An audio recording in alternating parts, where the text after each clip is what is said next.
Post 2611, a lot of technologies have been fast-tracked, so the technology process is much, much quicker, much more rapid. People can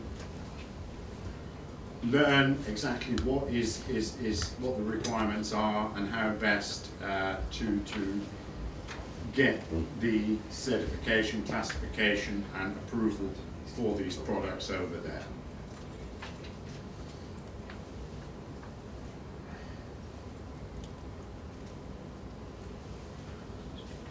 Okay, pretty much UKTI. I don't know how many of you have worked with UKTI and in what level. We are a venture with, let's say, mother and parents being BIS, the Business Innovation and Science Department for Business Innovation and Skills, and the Foreign and Commonwealth Office. We have, under our Solutions for Business motto, the partnership of, as I said before, 96 embassies, high commissions worldwide, who have highly trained staff who are their sector specialists, are specialists in terms of particular industries. They are also from the country and have over the years built up very, very important relationships and connections to key government and industrial partners. Different platforms that we have to help you, funded platforms. Even in today's era of austerity, we still have funding for you. There are still programs that can help you move into overseas markets, to research overseas markets, to take an inward view of your company as an international platform. Do we have the resources? Do we have the knowledge base? How do we present ourselves to an overseas company? We have trade show assistance. So going out to exhibit for a first time, we will also provide funding for you there to exhibit. Market visits, be they attached to a mission, which is led then from a UKTI region, or a market visit that is done on your own, under your own initiative, but with help from your UKTI trade advisor here and also the embassy in country. We have inward commercial officer visits. A couple of weeks back we had over 85 commercial officers from overseas who had a surgery here in London at the Chelsea football ground and met with over 250 UK companies, giving them intel assistance and opening up the first step towards an approach to that market. So trainings and training workshops, website resources, I would advise everyone to spend some time on the UKTI website. There will be events, seminars, training, information regarding outward missions, anything. You are also able to flag a particular requirement that you have regarding a country or a sector, and that will be relayed to you on a regular basis.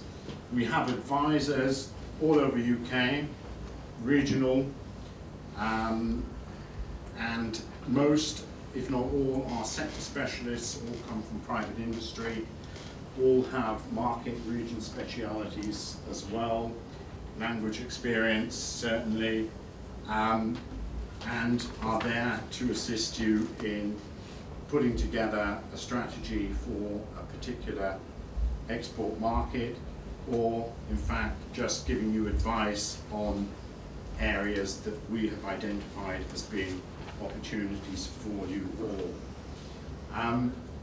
We're running an India-USA Security Innovation Exchange which is happening in November. There are some flyers on the way out for you to pick up. We'll be bringing over key government and industry decision makers from India and the US to London for a couple of days, and pulling them together with around 150 companies here in UK. We've selected most, and we do select almost all, whereby we match requirement to capability. We don't want people meeting and having no particular agenda, having no particular match in terms of what we offer and what the requirement is. So a lot of work goes in matching these quite tightly. It'll be the third event that we've held of this type. Currently, companies involved in those programs have, for India, secured sales of over 35 million to date, and in the US we're currently running around 20 million. So they have very high level of success, and very much open to any company that has technology in 3 sectors that we've defined as being required for this event. This is an example of the UKTI national site. Again, encourage you all to go on. Those of you who'd like this presentation, I'm happy to send it to you in electronic format. Just give me your visiting cards and I'll do that. Again, you can find out what's happening. We have information on hot themes such as Bribery Act at the moment and Export Control Organisation. If you have interest in a particular country, you can register. It will flag all opportunities, tenders, visits, anything that's happening or relevant in that particular area, updates from the Foreign and Commonwealth Office, everything that is required to assist you in going into a foreign market.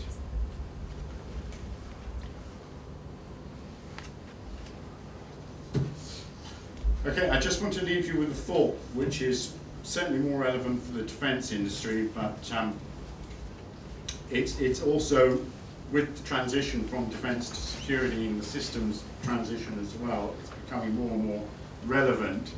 And it's a light-hearted look at how systems costs have escalated over the over recent times, and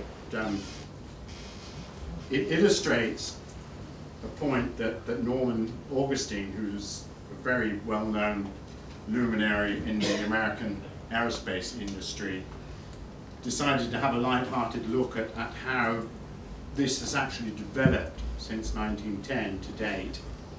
And this shows the escalation of cost for American prime aircraft systems over that period. And I'm going to quote now, and you can pretty much replicate this for tanks, for ships, for any type of surveillance platform, whatever, because it does fit the model. I'm quoting now from his words. In the year 2054, the entire defence budget will purchase just one aircraft. This aircraft will have to be shared by the Air Force and Navy 3.5 days each per week, except for a leap year, when it will be made available to the Marines for the extra day. This is, yes, funny, but very, very true. And this is the way our products. So what do we have today? Nothing's really changed. The Raptor, the F-35, has a flyaway price of around 160 million today against the 50 to 60 million of an F-16 just a few years ago.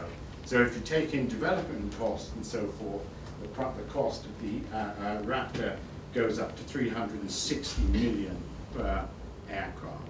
Unaffordable today, That's why the US has cut their F-22 program from almost 800 planes to just under 200. The F-35, a multi-national project, is also probably going to be halved. This gives you some idea of the type of cuts that are being made worldwide now in the defense business.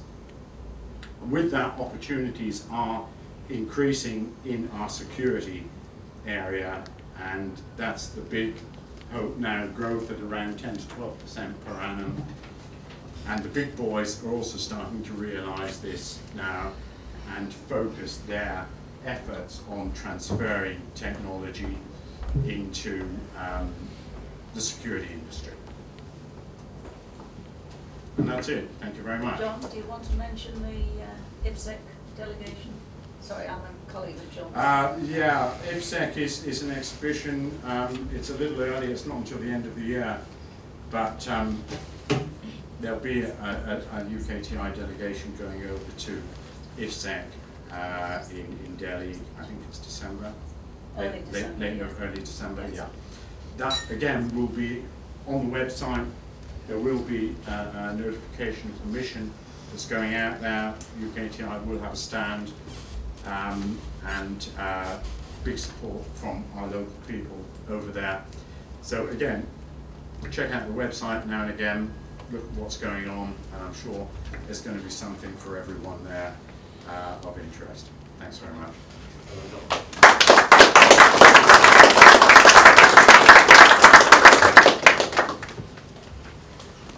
Right, well, John, thank you very much indeed. Ladies and gentlemen, again, I say I think the key to all of this is just not knowing just what the opportunities are, but physically how to implement your business inside India. Therefore, I'm going to ask Sanjeev Puri now to come up and talk to us about the essentials of doing business in India and how all of the outlines that we've had from Maruf and from John probably could actually be made to make sense in practice. Now, Sanjeev Puri has over 30 years of experience in business development.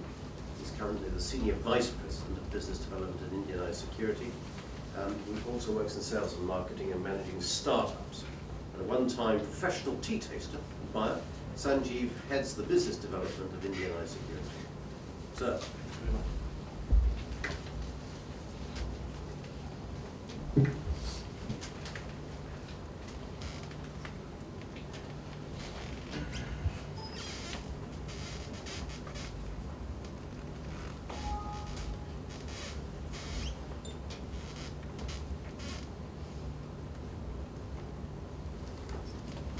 Mr. Mercer, ladies and gentlemen, welcome to this session. Following on what has been said by my extremely erudite colleague, Mr. Maruf and the learned speakers, Mr. John Gordon, it's difficult for me to do justice to this topic. Adding to my misery is being the last presenter this afternoon, as I'm sure all of you are trying to get back to work. With about 100,000 verses, long prose passages, and 1.8 million words in total, the Mahabharata, the Indian epic, is roughly 10 times the size of the Iliad and the Odyssey combined. The writing of the Mahabharata started in the 4th century BC, much before any other tome was still being added to. Therefore, coming from a tradition of such verbosity and long-windedness, giving me 20 minutes is absolutely sacrilege. I've had to pray to the gods extra hard this morning to forgive me for what I'm about to do. Organized chaos. I think that best describes the Indian situation. I'll just show you a short film, which hopefully will illustrate this a little better. Excuse me.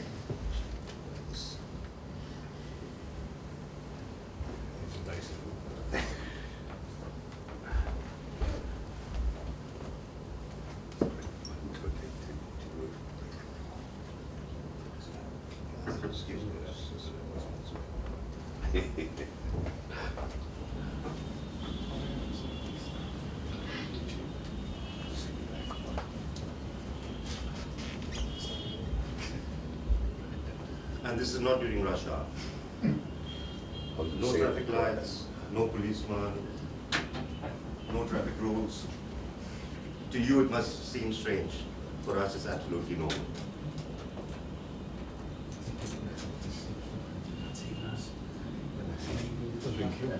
No accidents. No accidents, nobody gets hurt. Everybody goes along their own way.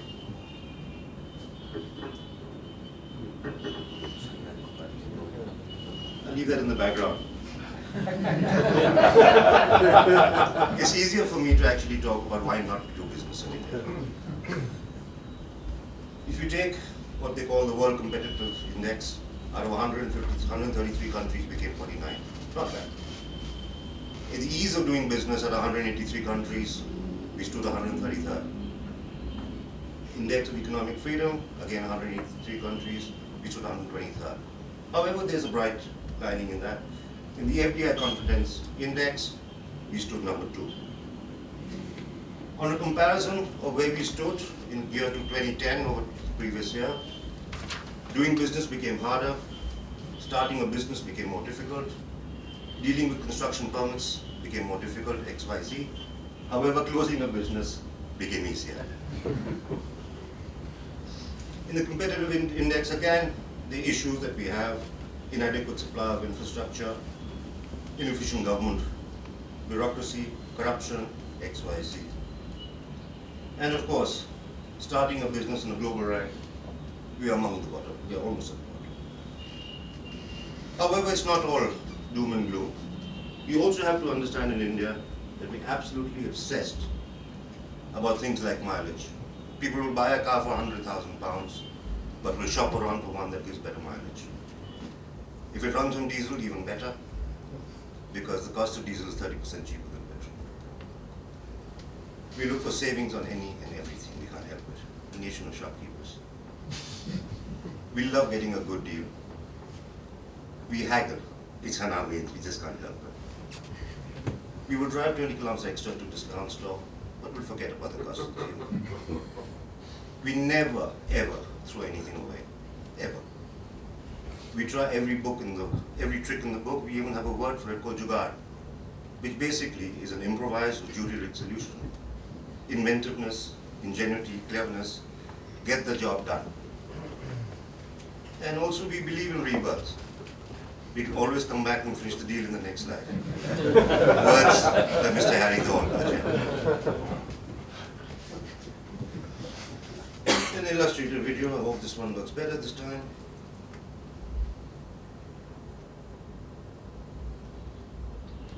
Oh, sorry.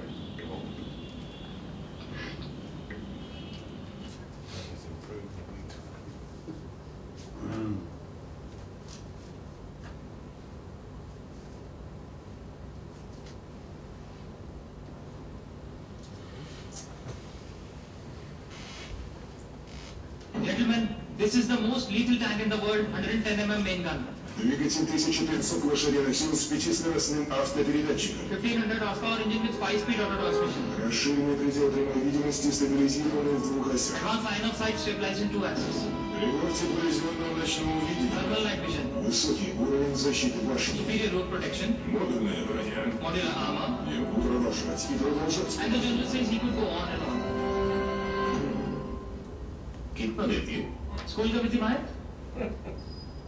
Kitna deti hai is what mileage does it give? Fuel efficient cars.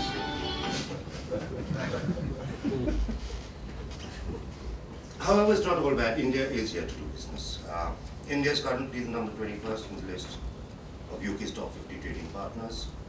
This is based on UK exports, general trade in the fourth quarter of 2010. While these figures represent developing relationship, there are greater opportunities for UK business or UK companies to do business in India. How much is the homeland security market worth, really? Admiral James Loy of the US last year said that the market will go to $1.7 trillion in a few years. Frost and Sullivan, I think know what they're talking about, said the market has grown up to 9.2 billion by the year 2016. Some studies, independent studies, have expectations of 5 to annual growth, with stability of around a US $100 billion figure. The answer is, we honestly do not know.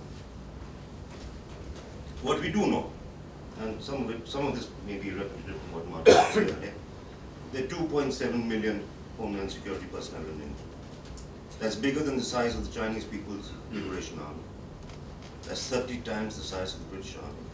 And that's how many people live in Wales. Even a minimal assumed cost of £1,500 per annum per person, that's £4 billion a year. That's 9 times the cost of every space shuttle mission on NASA's. What we do know is the Ministry of Home Affairs, one of the many agencies responsible for Homeland Security, allocated $10.4 billion for the Homeland Security market in the financial year 2011-2012. That's close to Iceland's total GDP. Maruf did cover a little bit of it, but to try and, this is just to illustrate the Ministry of Home Affairs jigsaw, or a puzzle that you need to negotiate to get to know what we're all about. This is the states, this is the central government. If I build up the states, we will have another 4 slides of a chart like this. This is just to, I mean, if I try and explain each and every bit of this chart, we'll probably be here for the rest of the day.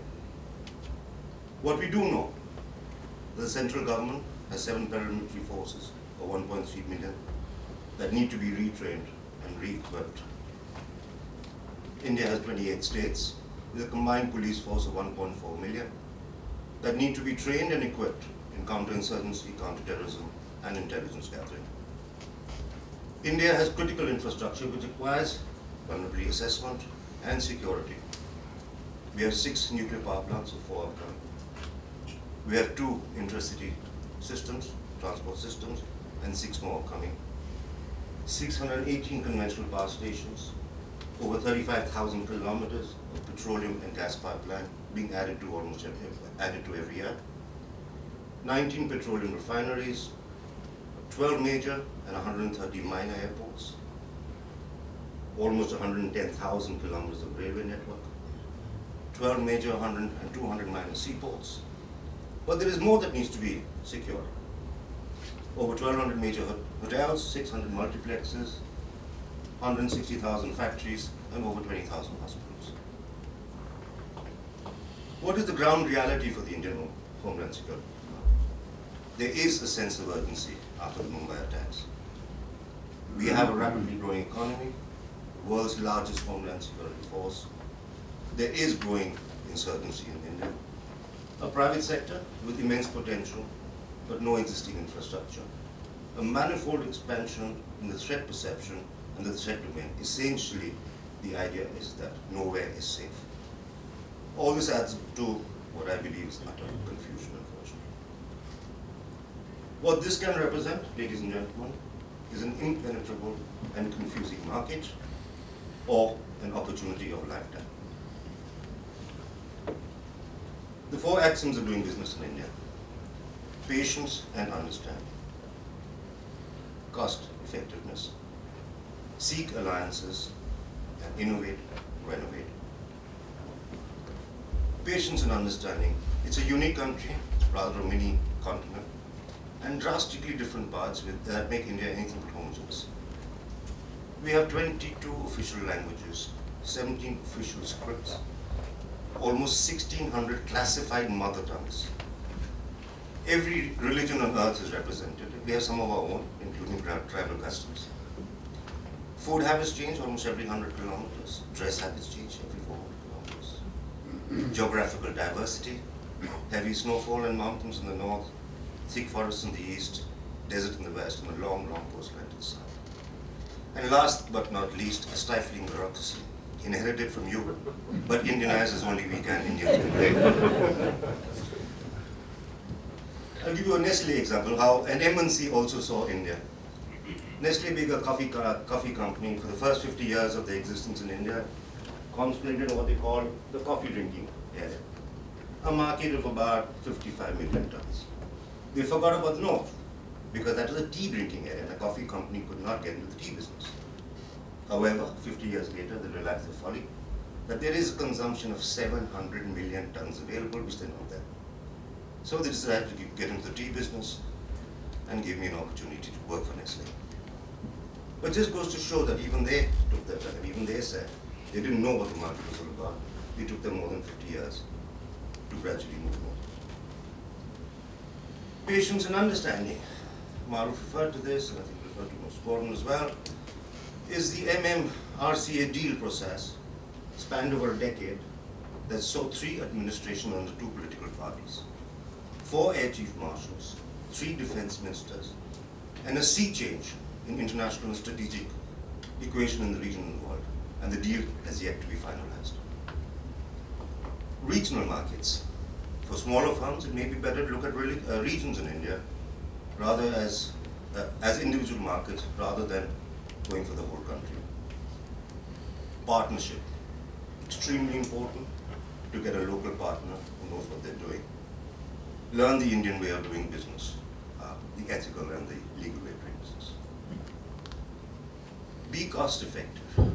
In India, the cost to benefit calculus is very, very different to the Western one.